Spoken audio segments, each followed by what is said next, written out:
this is Dr. Ginger Bratzel from gingerbratzel.com, a new patient attraction automation. And this is the place where we help dentists blow their numbers out of the water by attracting more patients, increasing their production, and creating sustainable growth for their practice.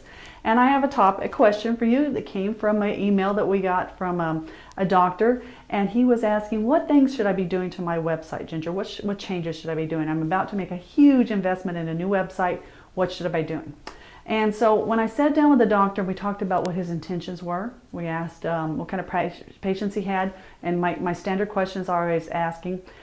We've got a lot of information out of him. Now, I asked him why he was redoing his website, and he said, because that's marketing. Aren't I supposed to redo it? You know, I go to the dental meetings, and there's these website guys down there, and they say I need to redo my website, and I need to have this, that, and this. Well, I can understand a lot of the confusion. And, you know, that's one of the big problems, because you're not an expert in web design, and if you are, you're usually not an expert in dentistry. So I want you to focus on the dentistry.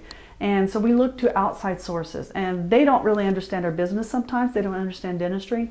And so they're just selling, sometimes, not all of them, but sometimes they're just selling websites. And it amazes me how expensive dental websites are. They are a lot of work to do, but if we compare the same website in another industry, the numbers are really different. So your website should be there to do one purpose: to attract patients. It's not about promoting your office. It's not about being a pamphlet, a brochure about how wonderful you are. It's not there to show your brand new fancy logo. It's about patients. And if it's not patient focused from the very first thing, and I'm not talking about you being a great dentist. I know you're patient focused, but when they look at it, they're going to have to say, hey, that's for me. They have to understand it. So is it compelling to them? Does it have a big patient-friendly headline on it? Or does it have your name as the biggest letters? So when we look at websites, we want to make sure they serve patients. And a lot of times they are not dynamic, which, I mean, they're constant, they're static. You can't change them. It takes a big, huge thing. That's what this guy was having, doctors having an issue with.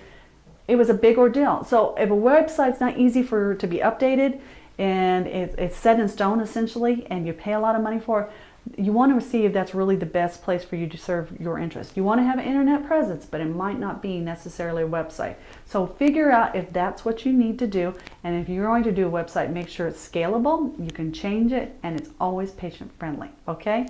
I love these questions. You have more, send them in at results@gingerbratzel.com, or if you would want to talk to us about how we can help your practice grow, I'd be glad to have that conversation with you. So just contact us at results@gingerbratzel, but until next time, take care and keep on doing great dentistry.